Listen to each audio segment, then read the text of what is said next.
Hello, and welcome back to another episode of Critical Reactions with your host, Bryan.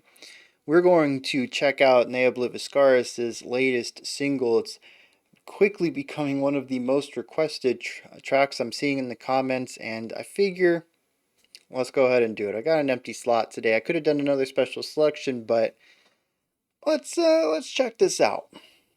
So, the song is called Equus? Equus? It's Equus. Like the EQU is like Equus? I don't know. Let's dive into this and see what they're bringing to the table today.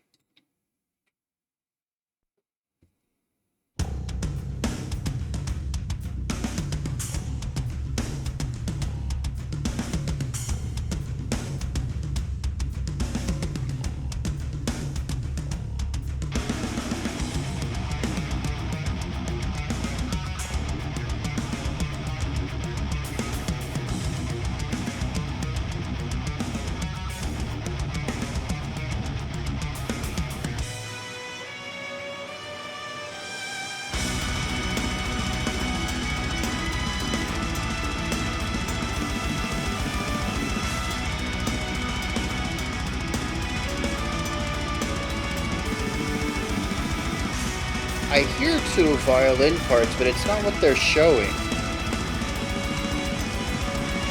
Unless they're just perfectly in tune with each other, in time with each other.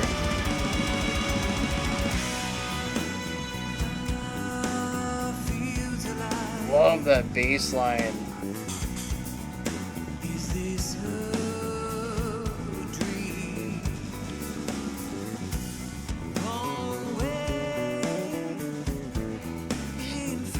Yeah, give me more of that.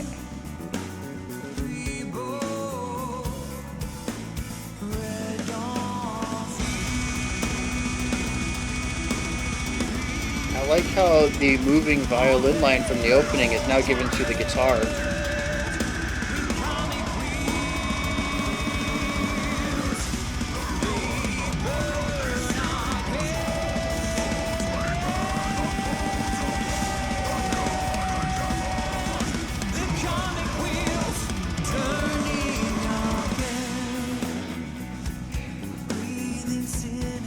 Jeez, I love these guys' choruses with the layered vocals and moving melodies.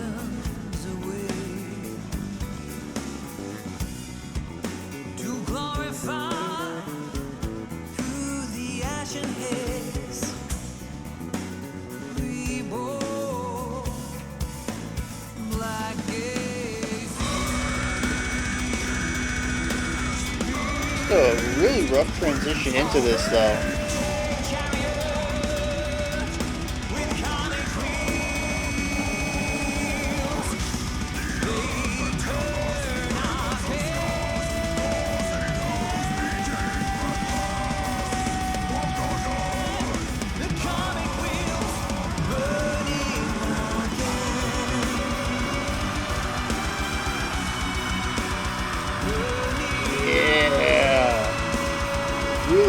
Really drive that escalation up.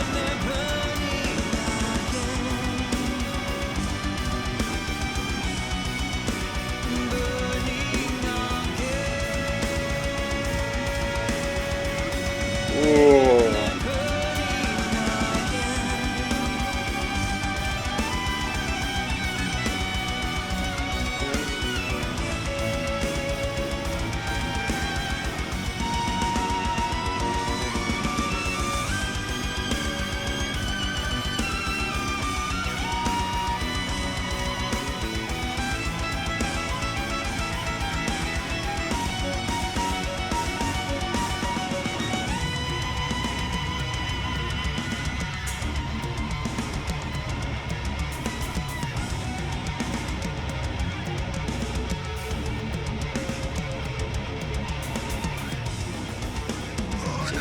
Really digging into this.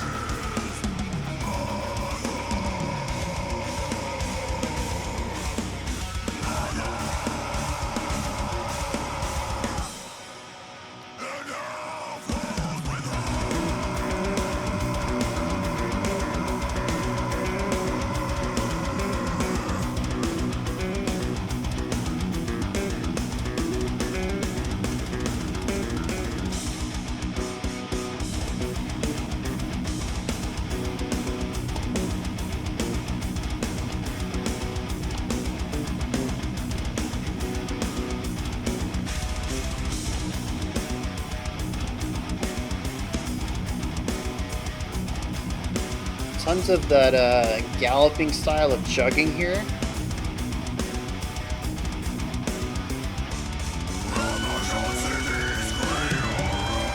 Ooh, that violin came in real sharp there, not tonality, just piercing.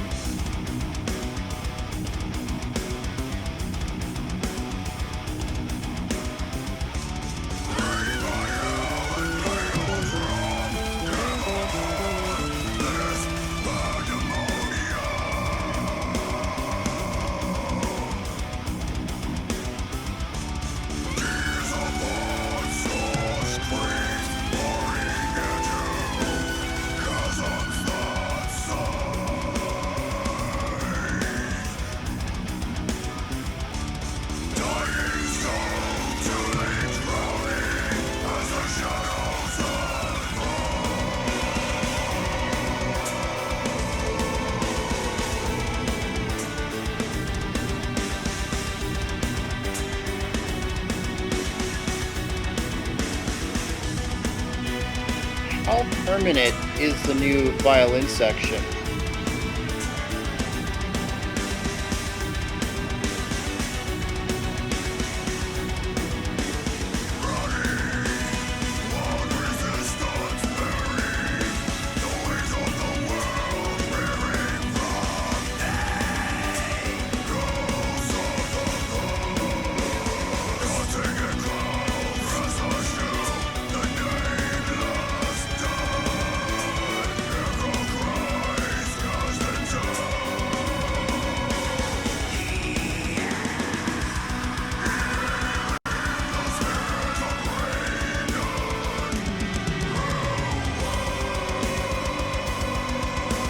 Beautiful.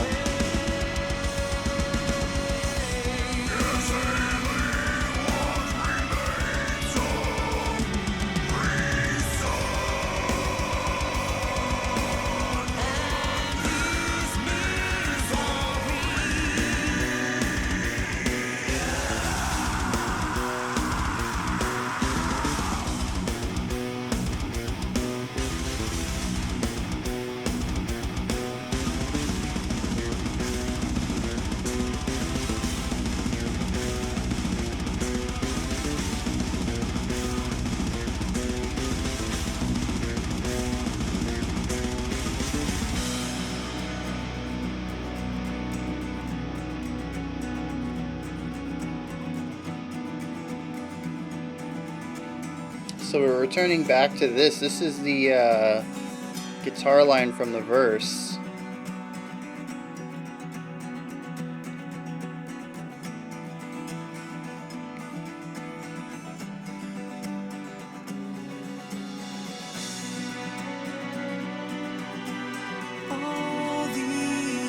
So now we have a full string section.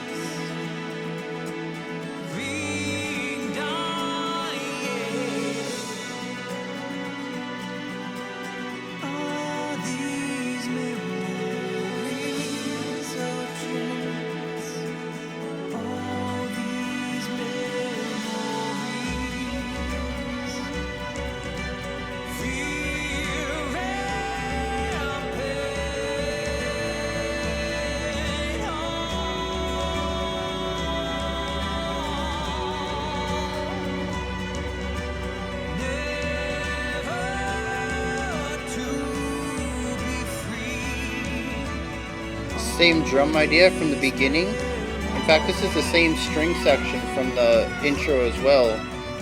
New melody here, but and the cello wasn't there before. So an expansion on our intro idea. Ooh, really interesting. Leaning into that flat note there.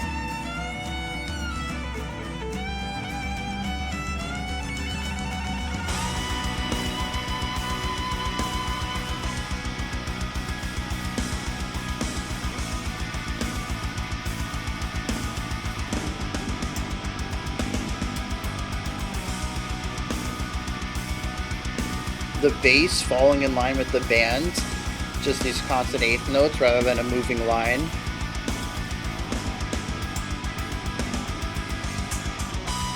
fun cymbal work.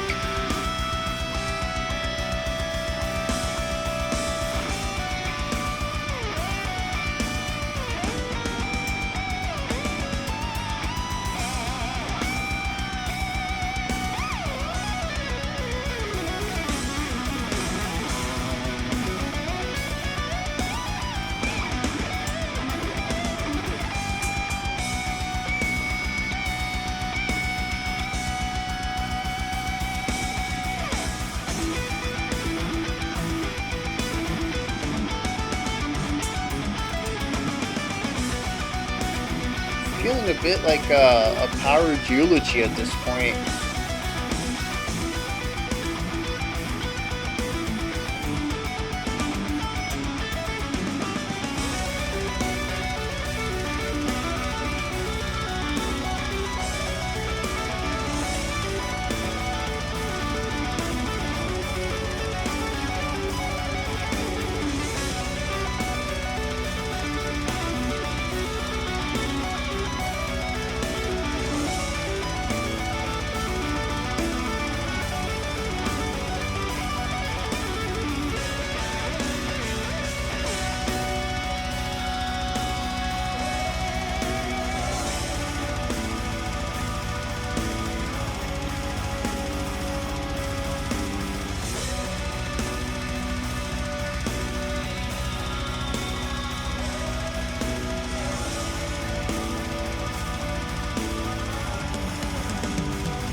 Hmm. Kind of a mixed bag, that one, huh? That's not to say it's a bad song at all. There's so many great moments in it.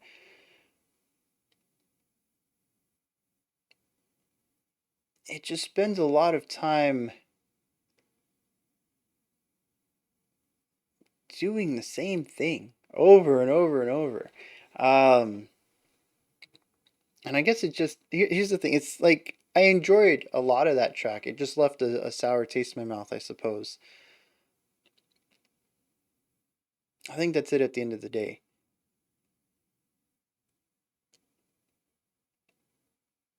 So I'm going to attempt to ignore the repetition as much as possible. I might touch on it at the end of the analysis, but it is something that I feel brings the track down a hair bit and places it lower than Kaleidoscope on my imaginary Ne Obliviscaris tier list of like the 5 songs I've heard from them or whatever. I think Plague Flowers, the Kaleidoscope is still my favorite. It's the most diverse. It's the most has the most callbacks that lead to new ideas. It's just a phenomenal composition, and it's not right of me to hold it over their head and say everything you write must reach this level. Like that's not fair. Um, but I can't help but be reminded of it when I hear stuff that they write. Um, and this one just doesn't hit the same beats that I enjoyed from that one. So, but there's still so much good stuff. I had a smile on my face for like half of this track. So, yeah, let's dig into the positive, and I think I'll just ignore the stuff that didn't work for me today. First of all, can we talk about this violin, the string section expansion? I'm still a little confused in our intro. It shows our clean vocalist and lead violinist and a new violinist. I wonder if there's anything in here. Yeah, so additional violins and vocals and cello were all performed by guest musicians. We still only have one uh, violin and viola player, Tim Charles, in the band, and that is a shame.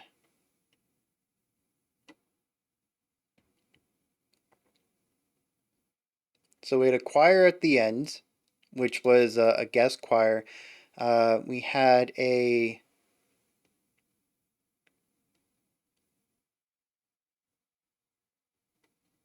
Oh yeah, and then we had our string quartet at the end, which Tim was a part of. He played the first violin. Yeah, that's just a shame though. It really is because our opening has a lead guitar line and a lead violin line and a moving violin line. One is using suspended notes and one is a series of 16th notes, I think it was. What's weird is that our suspended line was front and center, very wide, taking up a lot of the space, very clearly given the spotlight. Visually, in the music video, both of our violinists were playing it, but over on the left, there was another violin line, and it was what was creating a lot of this rising intensity and intricate layering that we get in this moment, and it's barely audible and not visually showcased in the music video. Interesting choice to have two violinists and not showcase the two violin parts. Regardless, it was really neat because his violin part eventually gets given to the guitar in the very next section. It was a very cool passing on of the idea there, allowing the song to ramp up in intensity. Just absolutely bonkers. And then we bring in another violinist, or I think it was a viola. What is a person who plays a viola? Violaist? I don't know. I actually don't know that word. We had a viola player come in though, and then we had this nice upper range string trio. And we got to hear another layer. We had our lead line that Tim was playing. Then we had our mostly whole note style that our second violin was playing. And then we had this sort of dancing in between those two ideas from the viola. And it was just this really great string layering. And of course, as we get later into the song, we add in a cello. We revisit this section for the third time, and we get the cello underneath and just warming the whole thing up. And it was this beautiful evolution of this idea we had heard at the beginning that had been passed to other instruments, that came back to a string trio. We heard again in the bass and then got brought back for the string quartet. Just a beautiful evolution of this concept. It really does feel like this one idea expanding and growing and evolving through the track. It's also kind of what makes the song feel very samey from start to finish. It has moments where it diverts into unique concepts, but for the most part, this underlying vibe is consistently there. And but like it's not something you can avoid. If you're going to go for this natural growth evolution concept, you're going to have that underlying concept that is there all the time. It's part of the concept. So, you got to take the good with the bad. Um, and I certainly think it was worth it. While there were parts that felt a little long in the tooth for me, the concept overall was 100% worth those moments because this continuous growth idea is just phenomenal. But it also saddens me knowing that it probably won't happen again. The entire Well, the rest of the quartet, aside from Tim, are all guest performers. They're not a part of the band. They're not going to be another song. Same thing goes for the choir at the end. I think the choir and the quartet are perfect additions to the band. They are a 5-piece band. They could easily grow, and I would love to see them grow. And I understand that that's just my observation as a listener, though. I don't know the band dynamics and relationships, and if these people even want to join on, or if anybody wants to join on with the band. I don't know if the band wants to grow. I don't know if the composer wants to consistently write for this larger band. There's a lot of things that go into it. So I'm not judging. I'm not saying they should, but I'm saying they should. This is so many good moments with the expanded instrumentation here that I would just love to hear more of. They have a knack for this heavily layered, 15 instrument concept here. And it's just a shame that it's probably going to be relegated to just this track, maybe another on the album, but it's certainly not going to be the standard that they compose for going forward. And I really would like it to. Now, aside from the strings, which I just explained did some really cool things, we also get the choir at the end. And I love this. Oh, one thing before we get to it's still vocals, right? We'll just tie it all together. Tim typically trades off his violin for his vocal work. Rarely does he do the two simultaneously. Having that second violinist here really opens up the texture layering possible in here, because we can finally have violin parts underneath his vocals, even paired against our harsh vocalist, Zen? Yeah, Zen. And just having that trio of sounds above the band, which is creating the foundational stuff, and we'll get into that in a moment. Um, it's perfect, and it's going to be something I dearly miss in other works. I don't know if there's situations where Tim does sing and play violin. Maybe it's a rare occasion. I don't think we've heard it in any of the tracks, though, that I've checked out. He always stops playing to sing, and he stops singing to play. And to me, that drastically, well, it reduces the options. It limits the compositional aspects. At any given point, what's more important? Vocals and lyrics or the violin? And you have to make those trade-offs, and I don't think that that's a question that should come up. If it wants to be presented, sure. If a section only shines with the violin at this point, go for it.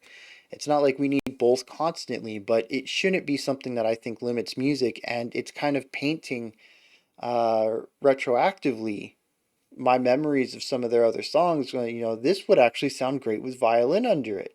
I want the two of these vocals with violin supporting it. I want this three-way counterpoint going on.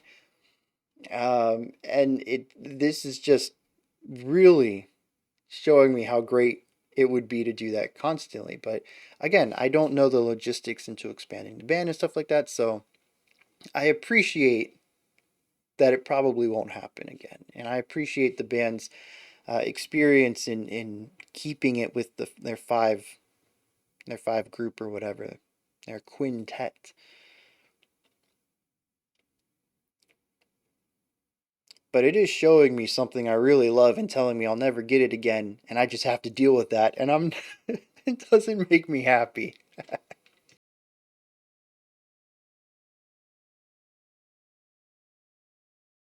Now, we were going into the choir at this point. I love the choir. I've always thought that this was a band that would do well with a choir. They already have sort of that classical vibe. The violin helps move that way. They deal with layered melodies all the time. Having a choir in there really presents them with the width that the band affords, with the timbre that they utilize for their layered vocals, and allows them to get this wider vocal work that can sit in between what the instruments do and what the vocals do. and augments everything around it. And this is a perfect showcase of that. Not only does it make the ending sound larger than life, it gives it that extra epicness that they wouldn't be able to do normally, but then they pair it with the growls, and yes, 100%.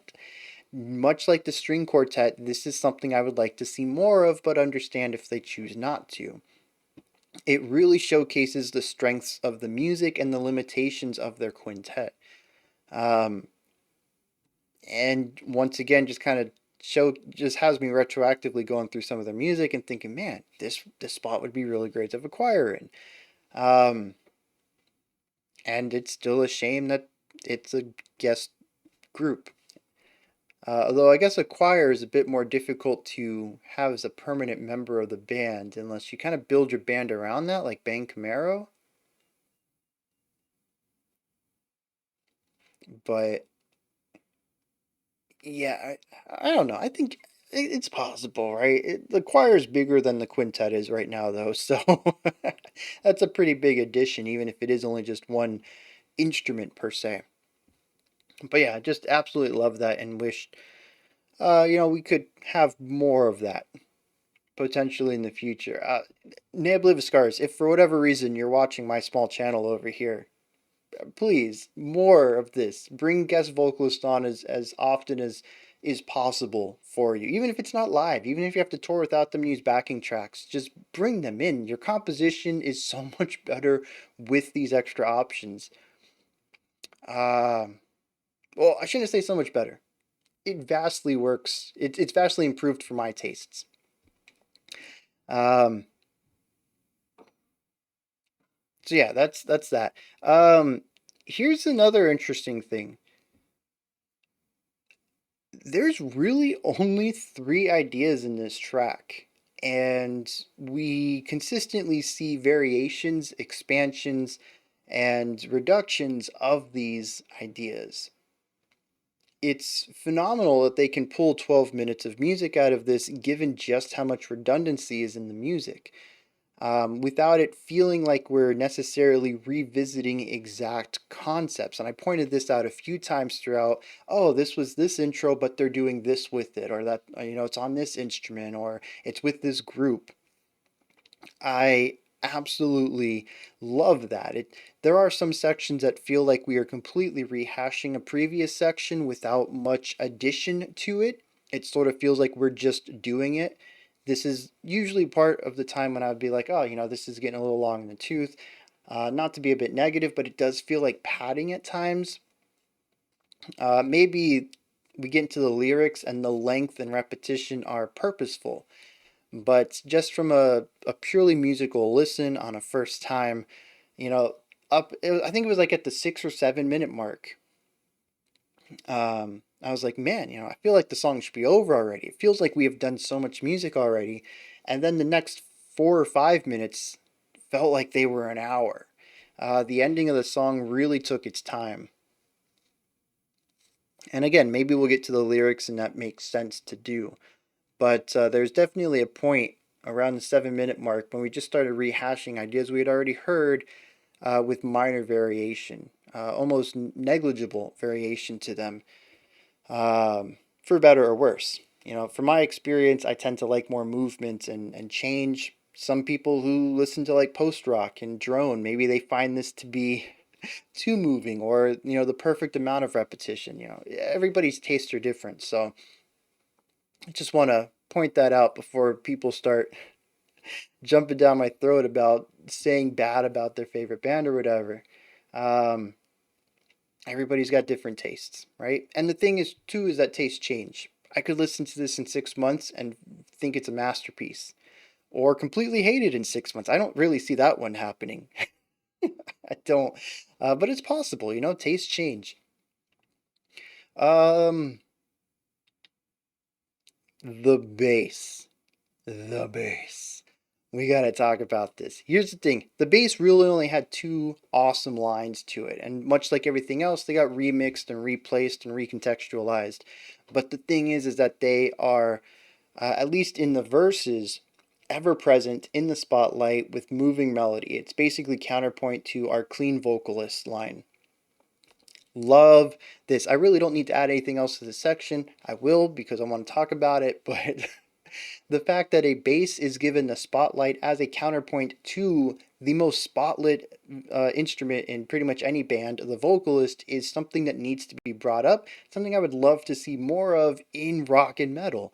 Give the bass interesting lines and allow me to hear it. It's a simple thing. The guitarist shouldn't be the only one shredding and showing off and contributing to the melodic conversation of a song. Straight up. Some genres will work better that way. If you got a simple genre, maybe the bass doesn't need to speak up as much. But if you're going to be writing interesting stuff like this, give the bass a chance to say something. And I absolutely love that it was given multiple chances to do so here. Not only just with being in the spotlight, but having this beautiful melody to play. I don't even know if it was an ostinato. I don't know if there was a riff, a pattern, a loop to it. Maybe on a larger scale, 8. Uh, you know, 8, maybe 16 bars. I honestly don't know. I didn't feel a pattern to it. It felt rather linear to me. Although the whole idea, at least, was repeated later on when it was applied to a different section. But, in each instance it was there, it felt fully linear to my ears. Absolutely love that.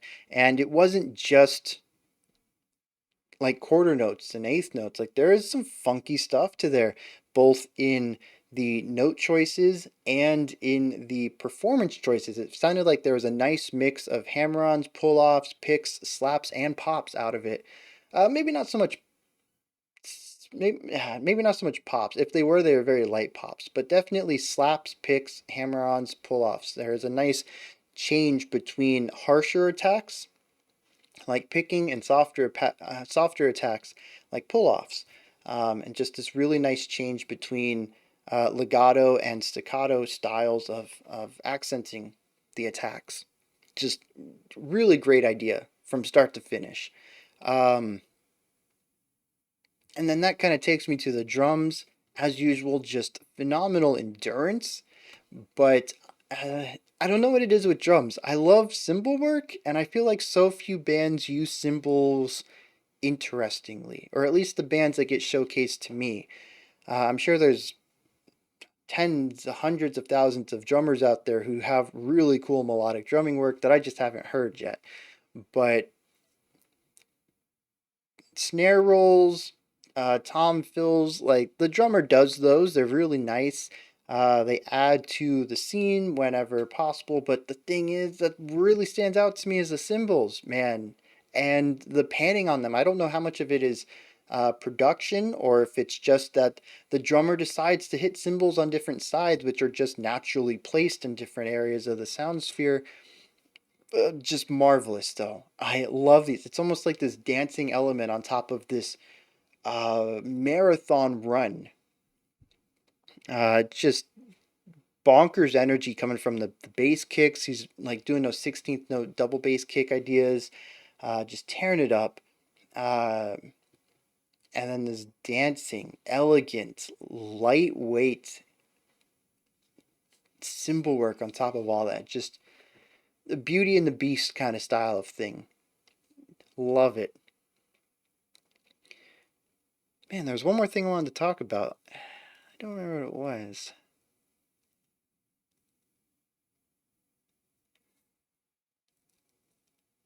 That's a bit disappointing.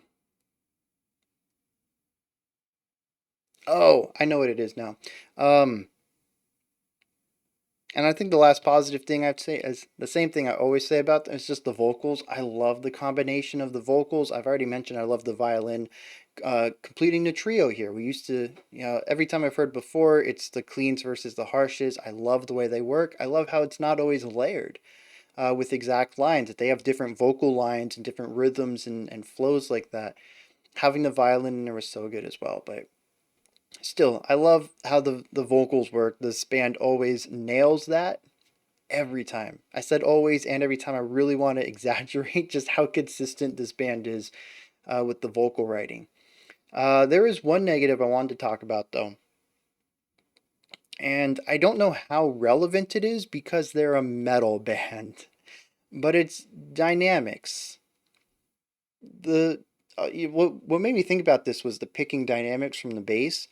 There really aren't many volume dynamics. We have width dynamics for sure. We have these really big, guitar and double bass kicks and the bass, and then we also have like the string quartet or trio, and they're just kind of a bit more uh, personal. They're closer to me, right? Where the rest of the band kind of widens out the sounds. But volume dynamics, it doesn't matter if it's a quiet string trio or a blistering full band event. The volume visualizer thing is pretty consistent. The song, despite having a lot of classical elements in the notation and layering aspects, isn't very classical when it comes to dynamic usage. And this is something that, as I'm thinking about, like, many of the Ne Obliviscaris tracks we've listened to don't really play around with dynamics this way either. And metal as a whole just doesn't. So it's not really something that I think is too large of an issue. Like I said, I didn't even think of it until, what is this, 20 minutes after the song's over? 25 minutes after the song's over? But as bands begin to write music closer and closer to classical, the idea of how to play the music begins to creep more and more into my periphery. One of the things we've talked about whenever we have classical music on here is that it's not so much about playing the right notes, it's about playing the notes right. It is one of the big differentiators between classical and metal and rock and even hip hop.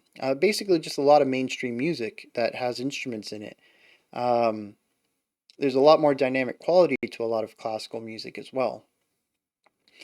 And it's just not something we see too much of in metal. But like I said, as these metal bands get closer and closer to classical writing, it begins to creep into my mind, and it becomes more of a it becomes something I notice.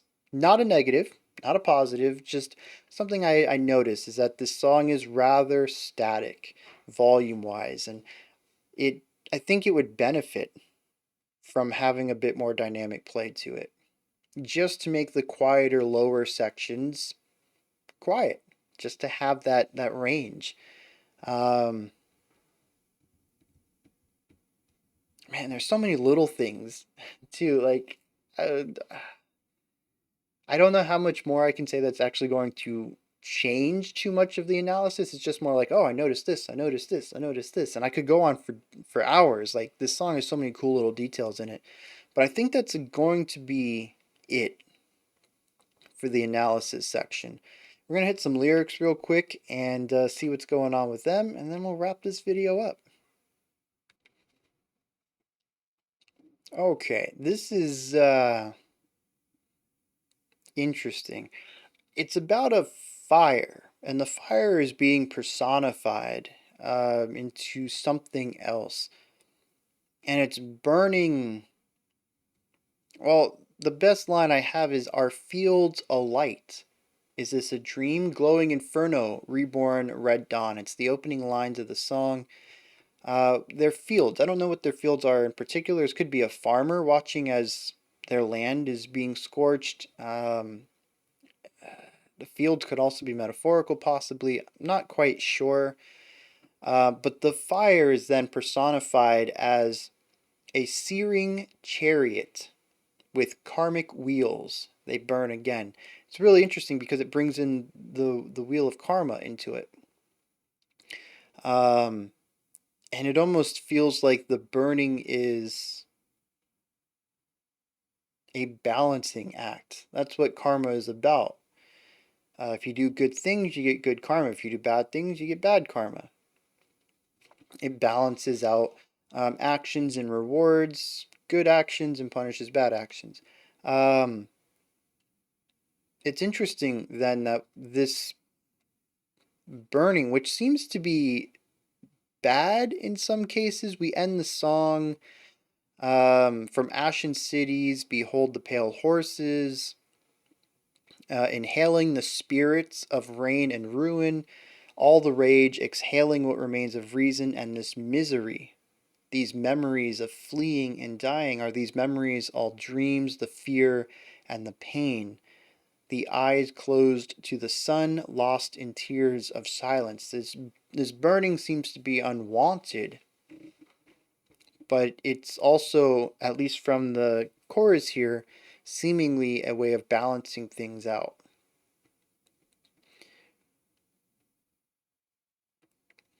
Now, I also mentioned, this is really cool, because that's pretty much the concept here. We go through quite a few different ideas. It does say at one point that they're burning again. It says her name is Mother and hell follows with her. Um, I'm wondering if this is an allusion to Mother Earth, Gaia kind of thing. Um, that concept. And then we move into a stanza about how the fires began to chase people and scorch them. It wasn't just the fields, it came for the people as well. And then all that was left was tears, right, after the fire faded away. That's the general gist of it all.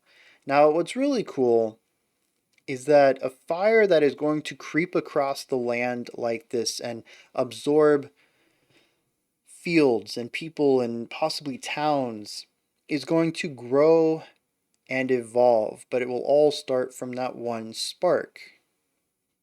Fires start small and spread and grow and change. And is there something in the song that grows and changes and gets bigger? Yeah. What about that core line that we have from our violins that get passed to the guitar, that get brought back to the trio, that get passed to a bass, that get brought back to a quartet?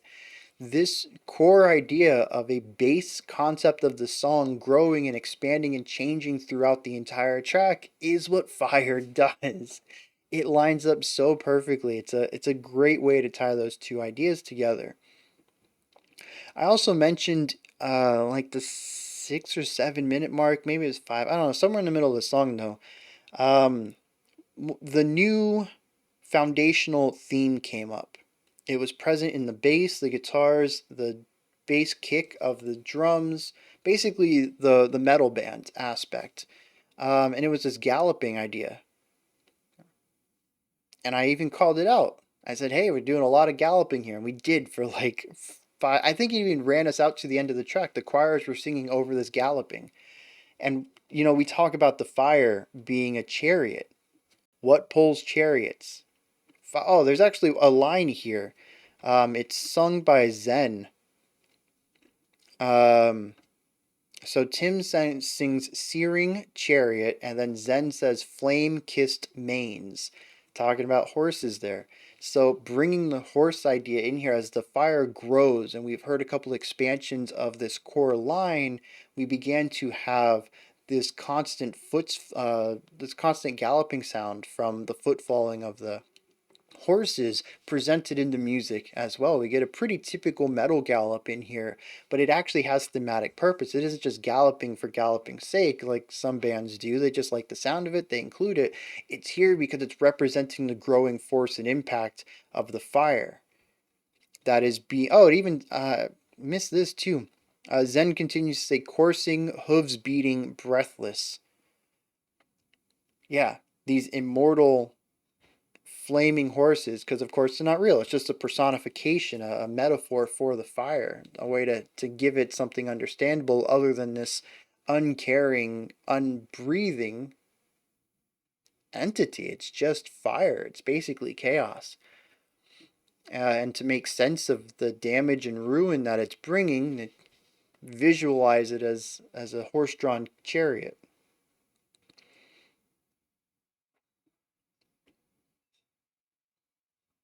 I don't see anything else in here that really lines up with anything I talked about.